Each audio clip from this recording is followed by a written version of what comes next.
Excellency President Lula da Silva, leaders of the BRICS member countries, leaders of BRICS partner and outreach countries, the Secretary General of the United Nations, Antonio Guterres, and the Director General of the World Health Organization, Tedros Ghebreyesus, as well as the Director General of the World Trade Organization, Ngozi Okonjo-Iweala, leaders of global regional institutions, honorable ministers and excellencies. This moment in history is defined by the intersection between economic reform, geopolitical realignment, and the deepening climate crisis. Brazil's leadership of BRICS and COP30, together with South Africa's presidency of the G20, provides us with an opportunity to send a strong signal of unity and solidarity in support of the rights and interests of developing economy countries and their peoples. Our concurrent leadership of these bodies must emphasize the pressing need to close the Sustainable Development Goals implementation gap and the climate ambition gap, and ensure that just transition pathways leave no one behind. BRICS is a key platform to shape a new paradigm of multilateral cooperation anchored in equity, sustainability, and development. And this whole quest for sustainability and equity manifests itself, admittedly, in many ways. And one of those which is of great concern to us in the Global South is how we are able to address the vexed question of how our resources are utilized and how they can power the growth of the economies of the world.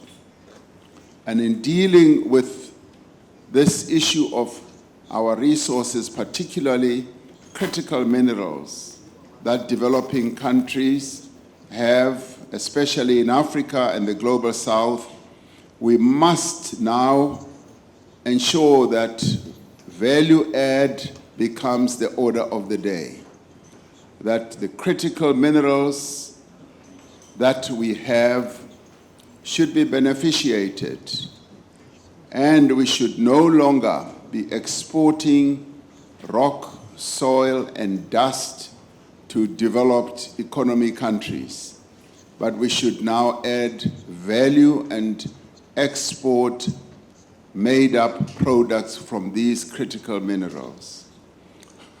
We must use our institutions to drive climate-resilient development as we do all this across our own continent, Africa, and the Global South. We must also use our collective voice to advance reforms to modernize multilateral development, financial institutions' mandate, and to better reflect the voices and priorities of developing country economies. We need to unlock scaled-up concessional finance for climate action. This is important to catalyze investments in early warning systems, resilient infrastructure, community-led adaptation, and people-centered just transition pathways. At the same time, we need to drive the global health agenda towards inclusive, equitable, innovative, and sustainable health solutions. Global health financing is being severely impacted by substantial, sudden withdrawals of official development assistance. Many of the programs that were supported through this assistance were for disease elimination and targeted towards the most vulnerable populations like young women, and girls, children, and adolescents. As countries, we have made great strides towards the elimination of TB, malaria, and HIV through the support of organizations such as the Global Fund. But these gains are being threatened by waning political attention and reduced funding.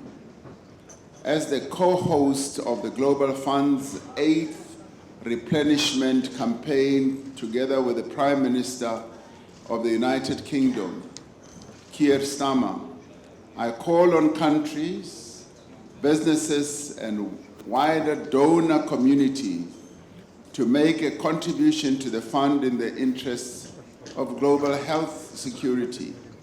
And I also call on all previous investors to match or increase their previous pledges.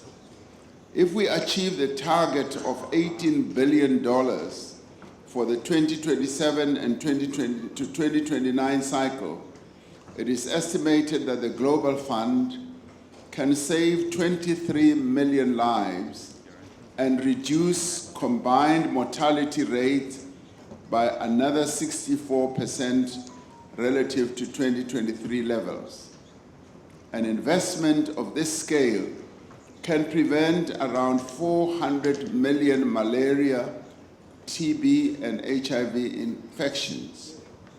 Investing in the Global Fund is also an investment in health systems strengthening and universal health care, especially for vulnerable countries in the Global South. As we confront these and other development challenges, BRICS needs to be at the forefront of a new inclusive multilateralism. BRICS must strengthen the multilateral system. Let us use our growing voice as BRICS to advance a global order that improves the lives of all the world's people and safeguard the planet for future generations.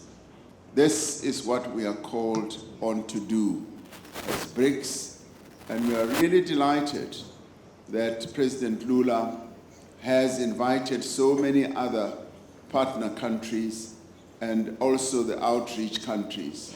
So this, in my view, has been one of the more successful BRICS summits, and we thank you, President Lula, for this effort. Thank you.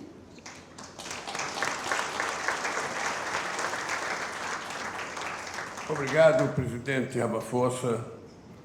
Eu queria agora convidar para fazer uso da palavra o primeiro-ministro da República Popular da China, o Li Xian.